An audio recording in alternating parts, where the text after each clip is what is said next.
ஹalleluya. கர்த்தர் பெரியவர், கர்த்தர் பெரியவர், கர்த்தர் பெரியவர். இந்த செய்தி மூலமாக இன்னொரு வார்த்தை நீங்கள் கேட்க போறீங்க. நீங்க ஒரு முடிவை எதிர்பார்த்திருக்கிறீங்க. நீங்கள் எதிர்பார்த்திருக்கும் முடிவை நான் உங்களுக்கு கொடுப்பேன்னு சொல்றாரு ஆண்டவர். இதை நீங்க கேட்டா ஆச்சரியப்படுவீங்க. என்னப்பா, நான் எதிர்பார்த்திருக்கிற முடிவை கொடுப்பாரா? ஆண்டவரே சொல்லிட்டாரு பாருங்க.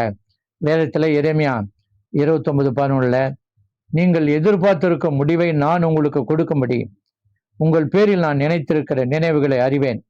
அவைகள் தீமைக்கல்ல, சமாதானத்துக்கு ஏதுவானவைகள். அப்ப நீங்க ஒரு முடிவை தொடங்கிட்டீங்க, ஒரு காரியத்தை தொடங்கிட்டீங்க, ஜெபம் பண்ண தொடங்கிட்டீங்க, வீடு கட்ட தொடங்கிட்டீங்க, அல்லது ஒரு பில்டிங் கட்ட தொடங்கிட்டீங்க, திருமண காரியத்தை தொடங்கிட்டீங்க, அல்லது ஆலயம் கட்ட தொடங்கிட்டீங்க, அல்லது ஊழியத்தை தொடங்கிட்டீங்க. ஆனா முடிக்கிறதுக்கு கஷ்டமா இருக்குது. அந்த முடிவு தான் முக்கியமானது.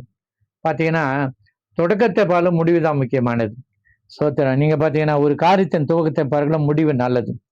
துவக்கத்தை பார்க்கிறோம், உங்களுடைய துவக்கத்தை முடிவு சம்பூர்ணமா இருக்கும். யோபுல சொல்லப்பட்டது. அப்ப முடிவு முக்கியமானது பாருங்க.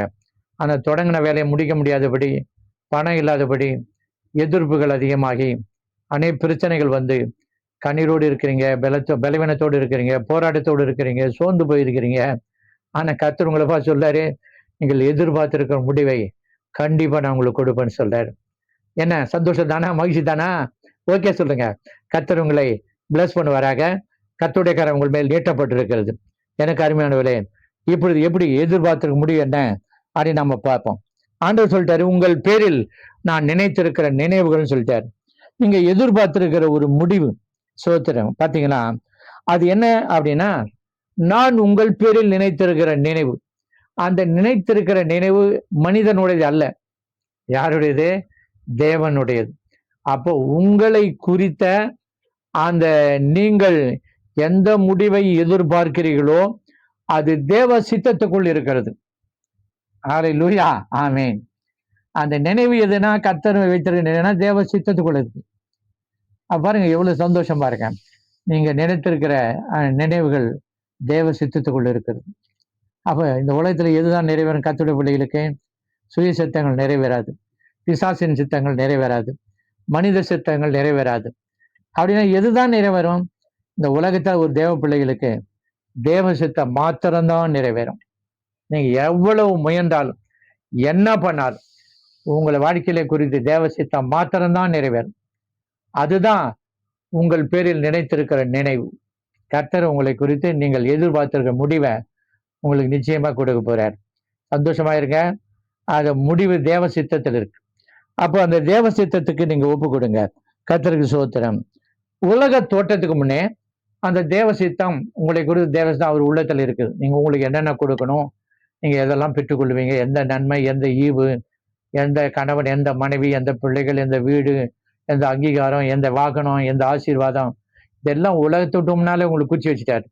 அதான் நீங்க ஒன்றும் கவலைப்பட வேண்டிய அவசியம் இல்லை. சிலுவையில செய்து முடித்துட்டாரு, உயிர்த்தும் எழுந்துட்டாரு. அப்ப இயேசுவின் உயிர்த்த அந்த வல்லமினால நீங்கள் எதிர்பார்த்திருக்க முடிவை கண்டிப்பா எதுவா இருந்தாலும் சரி, ஊழியமா இருந்தாலும் சரி, அல்லது உங்க வாழ்க்கையில எதுவா இருந்தாலும் சரி, ஆவிக்குரிய காரியமா இருந்தாலும் சரி, ரட்சிப்போ, அபிஷேகமோ, வல்லமையோ, வரங்களோ, கிருபைகளோ, அல்லது வெளியேறப்பட்ட ஆத்துமாக்களோ, அல்லது ஆலயம் கட்டுற காரியமோ, திருமணமோ, எதுவா இருந்தாலும் சரி, அது தேவ சித்தத்துக்குள்ள இருக்கிற உங்கள் பேரில் நினைத்திருக்கிற நினைவு அது தேவ சித்தம் என்பதை நீங்கள் முதலாவது தெரிந்து கொள்ள வேண்டும். அதுக்கடுத்து பார்த்தீங்கன்னா, சோத்திர ஆண்டு சொல்லார் ஏசாயா 14:24 நான் நினைத்திருக்கிறபடியே நடக்கும், நான் நினைத்தபடியே நிலை நிற்கும் என்று சேனைகளின் கர்த்தர் ஆணையிட்டு சொல்லியிருக்கிறார். ஆகவே ஒரு ஓத் ஆண்டு கொடுத்திருக்கிறார். அது என்னன்னா ஒரு ஆணை, வாக்குறுதியை கொடுத்திருக்கிறார். கர்த்தருக்கு ஸ்தோத்திரம். அருமையானவர்களே, அது தீமைக்கல்ல, அதுனா சமாதானத்துக்கு எதுவான ஒரு எப்படி முடியுமோ அப்படின்னு ஒரு சந்தேகம் வரும். உங்க வீட்டுக்கு முன்னால குடுகுடுப்புக்காரன் யோசிக்காரன் வந்துட்டு இந்த வீட்டுக்கு நல்ல காலம் பிறகுன்னு சொல்லுவான். கொஞ்ச நேரம் பொறுத்து நீங்க ஒன்றும் ஏஞ்சி வரலன்னா எதாவது ஒரு ஆபத்து வரும்னு சொல்லிட்டு போயிடுவான். இப்ப அவன் சொல்லிட்டு போறத வச்சு யோசிக்காரனை வச்சு கனி கேட்டு நிறைய பேர் இந்த உலகத்துல என்ன பண்றாங்க தெரியுமா? உன் பிள்ளைக்கு அது நடக்கும், இது நடக்கும், எனக்கு அப்படி நடக்கும், இப்படி நடக்கும்னு சொல்லி பயந்து கொண்டு இருக்கிறாங்க. அப்போ மனிதன் நினைத்தது நடக்காது, மனிதன் சொன்னது நடக்காது. கர்த்தர் உங்களை குறித்து நீங்க எதை எதிர்பார்த்திருக்கிறீர்களோ அதை நடக்கும் என்று நம்முடைய சித்தத்துக்குள்ள நினைவுக்குள்ள வச்சிருக்கிறார்.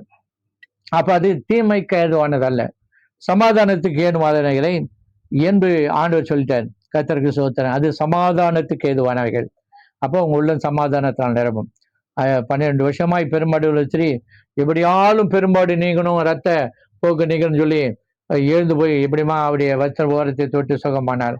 அப்போ ஆண்டவர் சொன்னார், சமாதானத்தோடு போ மகளே, வேதனை நீங்க சுகமா இருன்னு சொன்னார். அப்போ வேதனை நீங்க போது சமாதானம் கட்டிட்டு பாருங்க. அப்போ சமாதானத்துக்கு கர்த்தர் உங்கள் பேரில் வைத்திருக்க திட்டம், நோக்கம் எல்லாம் தீமை அல்ல, சமாதானமானது. அதை முதல்ல நம்பிக்கையோட விசுவாசத்தோட இயேசுவை தேடுங்க. இப்போ இந்த சோத்தின் காரியத்தை சொல்லிட்டாரு. பட் நாம என்ன செய்யணும்னு ஒரு 4-5 காரியத்தை நான் சொல்றேன். முதல்ல, நீங்க பதட்டப்படாம உங்கள் வேதாகமத்தோடு தேவசாமத்தில் போய் ஜெபத்துல உட்காருங்க. பதட்டப்படாதீங்க. சோத்திரன்னு ஒரு அவசரப்படாதீங்க. பதட்டப்படாம உங்க வேதாமத்தை கையில் எடுத்துக்கொண்டு 1 நாளோ 2 நாளோ உபவாச ஜெபத்துல உட்காருங்க. 2வது, உங்கள் திட்டத்தை அவரிடம் கொடுத்து விட்டு அவருடைய திட்டத்தை கேளுங்க. உங்களை குறித்து அவருடைய திட்டம் ஒன்று வச்சிருப்பாரு. உங்க திட்டத்தை அவர்கிட்ட கொடுத்துருங்க. உங்க திட்டம் ஒன்றும் நடக்காது. அவரு உங்களை குறித்து என்ன திட்டம் வச்சுக்கிறாரோ அதை கேளுங்க. ஆண்டவரே, என்னை குறித்து நீங்க வச்சிருக்க திட்டத்தை சொல்லுங்க, அப்போ நான் செய்யறேன்னு சொல்லி கேளுங்க. உங்க திட்டத்தை அவர்கிட்ட கொடுத்துருங்க.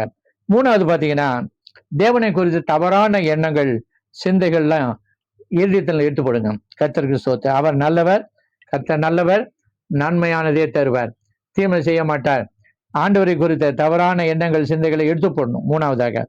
4வதாக பார்த்தீங்கன்னா, சாத்தானாலோ மனிதர்களாலோ கொடுக்கும் அந்த பயமுறுத்தலுக்கு பயப்படக்கூடாது.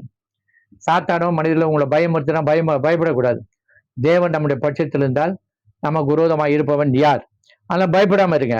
சோத்திரம். 5வது பார்த்தீங்கன்னா, உங்களை பற்றிய செய்தியை கர்த்தரே சொல்லிட்டதுனால, அது சமாதானத்துக்கு நான் சொன்னதுனால மேற்கொண்டு மனிதர் சொல்றதெல்லாம் நம்ம நம்பாதீங்க, விட்டுடுங்க. கர்த்தரே ஒரு தடவை சொல்லிட்டாருன்னா அப்புறம் மனிதர்கள்லாம் வந்து உங்களுடைய இலக்கை, உங்களுடைய எய்மெல்லாம் மாற்ற பார்ப்பாங்க. அப்போ அவங்களும் பயப்படாம கர்த்தரே சொல்லிட்டாரு, உன் வார்த்தை எனக்கு தேவையில்லைன்னு சொல்லிடுங்க.